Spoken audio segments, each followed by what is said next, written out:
Кандидатите за градоначалници за општина Штип од ВМРО ДПМН и СДСМ Илчо Захариев и Благој Бочварски денеска положија букити цвеќе на споменикот на Исерот. На граѓаните им патија честитки, но и пораки. Шувањето на спомен обележијата, негувањето на нашите револуционарни традиции, сеќавајќи се на оние славни минати, е поука и обврска за нас со сите наши сили да ја градиме државата, да ја чуваме државата, да не дозволиме да се уништи нашата држава, да се биде унитарна како што замисле нашите партизани во Втората светска војна, како што беше кажано на првото заседание јасно, нашиот национален идентитет да се зачува и македонскиот јазик да биде единствениот службен јазик на територијата на цела Република Македонија.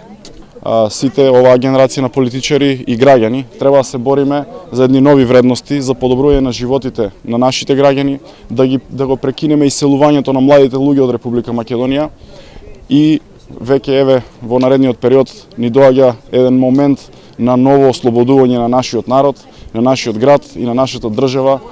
И носителот на советничката листа на партијата Левица за општина Штип Борислав Крмов со порака до граѓаните по повод празникот 11 октомври. Честитки до Штипјани за големиот празник 11 октомври, ама денес 2017 година нема што многу овој празник да се слави, затоа што многу често се изоставува и тоа намерно дека главната суштина на нивната борба беше да се ослободи работникот, од прангите, од стегите, од експлоатацијата. Денес кога работникот е со наведната глава која е згазен и понижен, денес нема што да се слави. Сите нивни придобивки од 91 до сега систематски се уништуваат.